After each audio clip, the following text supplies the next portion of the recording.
Many would argue, as I have, that Detroit is the quintessential city of the 20th century. It was born really out of small-scale manufacturing businesses that evolved here in the late 19th century, and then they were brought together by these emerging new companies, particularly through Ford.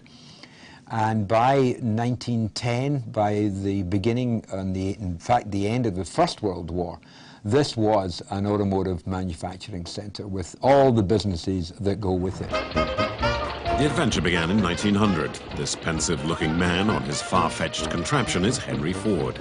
He's preparing the first industrial revolution of the 20th century. Ford will change the world market with the invention of the assembly line and the first example of mass production, the famous Model T Ford.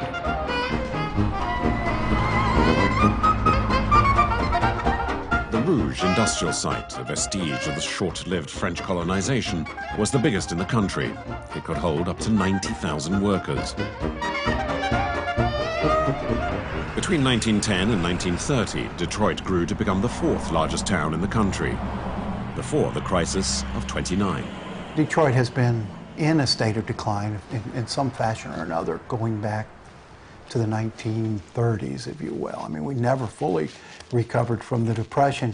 You can go, there are vacant buildings, vacant warehouses in this city that have been empty since the Depression.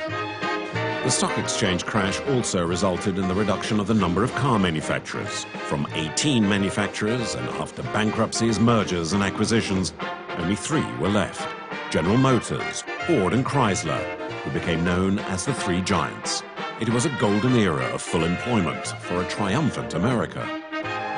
In the 50s and 60s, Detroit was a place to be. My dad talked about coming in here and walking down Woodward Avenue, and outside every bar there was a job recruiter with a folding table taking applications for the factories. That's how competitive it was. He hopped from job to job. It was so competitive. During that golden age, Detroit was rebaptized Motor City. The population expanded as 200,000 more citizens, mostly African Americans, arrived, fleeing the destitution of the agricultural South. When I arrived here in the mid-50s, the population was 2 million, but they were already building freeways to go to the suburbs. That created depopulation, disinvestment, and all that sort of thing. They helped to destroy the city. It was also a time of difficult race relations in America. Many white people dreaded the so-called black invasion, as some refer to it. Subsequently, the whites began to move further out, taking with them their tax contributions and their businesses. The town soon spread over 300 square kilometers. Detroit became, in the mid-50s, a city where the population was becoming overwhelmingly black. And the city was at that time still run by whites. The city government, the schools, and that led to a black power movement. And the idea I think that blacks had at the time was that if we would have blacks in charge in accordance with democratic procedures, that things would get better.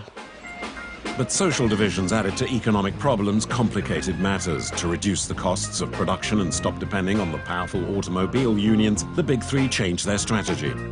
The automobile companies were grounded here, but as they grew and they became multinational companies with increasing interests not only in manufacturing overseas, but eventually, as today, selling overseas, although we are still the headquartered, we are still the home of the headquarters, a lot of the activities moved offshore. The change, though, brought with it the beginning of decline. Detroit lost 200,000 inhabitants between 1950 and 1960.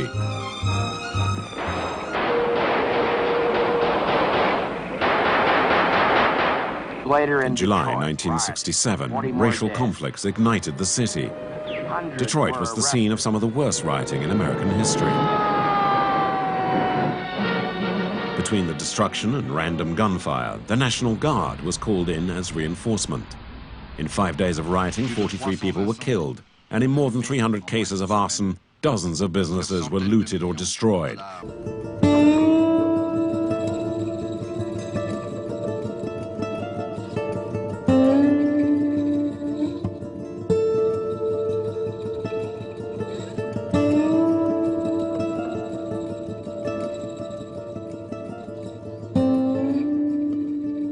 Detroit's real modern decline is directly tied to the deterioration of the domestic auto industry. As Ford, GM, and Chrysler began crumbling, began collapsing, you had automakers come in here with products that with really niche market products, but very effective niche market products, small cars. Detroit didn't do them very well.